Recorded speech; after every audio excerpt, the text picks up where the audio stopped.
Shahibaug underpass બંધના જાહેરનામાનું સુરસુર્યું થઈ ગયું। ટ્રાફિક પોલીસનું જાહેરનામું છે, છતાં પણ અંડરપાસ ચાલુ છે। તંત્ર દ્વારા અંડરપાસ પાસે કોઈપણ પ્રકારનું બેરિકેડિંગ નથી કરવામાં આવ્યું। ટ્રાફિક જેસીપી દ્વારા 30 ડિસેમ્બરથી આ અંડરપાસ બંધ કરવામાં આવ્યો છે। જાહેરનામા બાદ પણ અંડરપાસ હાલ કાર્યરત હોવાનું સામે આવી રહ્યું છે।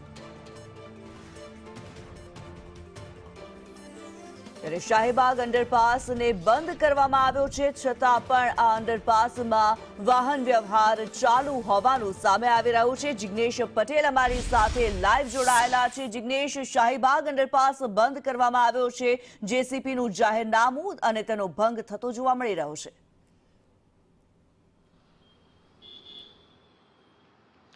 વાત કરવામાં આવે કિન્નરી 30 ડિસેમ્બરના રોજ સંયુક્ત પોલીસ કમિશનર ટ્રાફિક દ્વારા એક જાહેરનામું બહાર પાડવામાં આવ્યું હતું, જેમાં ઉલ્લેખ કરવામાં આવ્યો હતો કે જે શાહીબાગ અંડરપાસ છે તેને 5 તારીખથી લઈ અને 12 તારીખ સુધી, એટલે કે 12 જાન્યુઆરી સુધી 8 દિવસ માટે બંધ કરવામાં આવશે।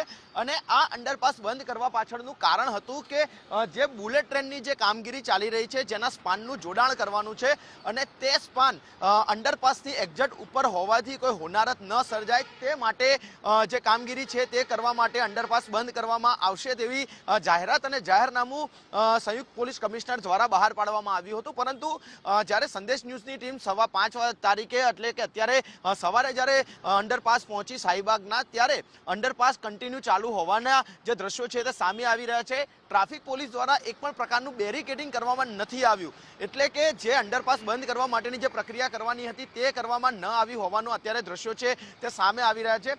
બીજી તરફ જો શાહીબાગ અંડરપાસ બંધ થાય તો એની જો પરિસ્થિતિ પર નજર કરીએ અથવા તો એની વાસ્તવિક સ્થિતિ સમજીએ તો એક તરફ જે સુભાષ બ્રિજ બંધ છે, બીજી તરફ જે ગિરધરનગરનો બ્રિજ છે તે પણ બંધ છે। અને તેવામાં જો શાહીબાગ અંડરપાસ બંધ થાય તો એરપોર્ટ, શાહીબાગ અને તેની આસપાસ જે સિવિલ સહિતના વિસ્તારને જે જોડતા તમામ માર્ગો છે તે માર્ગોના મોટા ભાગના જે મહત્વના માર્ગો છે તે બંધ હાલતમાં થઈ જાય અને તેના કારણે વાહન ચાલકોને સૌથી મોટી મુશ્કેલીનો સામનો કરવો પડી શકે તેવી સ્થિતિનું નિર્માણ થઈ શકે છે। કારણ કે જે અંડરપાસ છે તે અંડરપાસ અત્યારે એકમાત્ર એવો માર્ગ છે કે જે એરપોર્ટ હોય, શાહીબાગ સિવિલ હોય કે શાહીબાગ વિસ્તાર હોય, તે તમામને જોડતો અત્યારે મહત્વનો માર્ગ છે। અને જો તેને 8 દિવસ માટે બંધ કરી દેવામાં આવે તો સ્વાભાવિક છે કે પીક અવર્સની અંદર વાહન ચાલકો છે તેમને મુશ્કેલીનો સામનો કરવો પડી શકે છે અને તેના જ કારણે લોકોને કલાકો સુધી ટ્રાફિકમાં ફસાવવું પડે તેવી પણ સ્થિતિનું નિર્માણ થઈ શકે છે। પરંતુ જે જાહેરનામું હતું આજે રાત્રે, એટલે કે 5 તારીખના કલાક 00 થી આ જાહેરનામું, એટલે કે મધ્યરાત્રિથી શરૂ થવાનું હતું, પરંતુ હજી સુધી બેરિકેડિંગ કરવામાં નથી આવ્યું, જે લોકો માટે તો રાહતના સમાચાર છે। પરંતુ જો બુલેટ ટ્રેનના પ્રોજેક્ટની જો કામગીરી ચાલુ થનાર હોય આજના તારીખથી અને જો રસ્તો બંધ ન કરવામાં આવે અને કોઈ હોનારત સર્જાય તો તેના માટે જવાબદાર કોણ રહેશે તે પણ એક ગંભીર પ્રશ્ન છે। પરંતુ 5 તારીખથી જે, એટલે કે આજની મધ્યરાત્રિથી જે અંડરપાસ બંધ કરવાનો હતો તે કયા કારણસર બંધ કરવામાં નથી આવ્યો, અથવા તો શું બુલેટ ટ્રેનની કામગીરીમાં કોઈ વિલંબ થયો છે કે કેમ, તેને લઈ અને જો તંત્ર દ્વારા કોઈ સ્પષ્ટતા કરવામાં આવે તો લોકો માટે આ વાત ખૂબ જ મહત્વની સાબિત થઈ શકે છે। જી કિન્નરી। જી, ધન્યવાદ જિગ્નેશ આ જાણકારી માટે।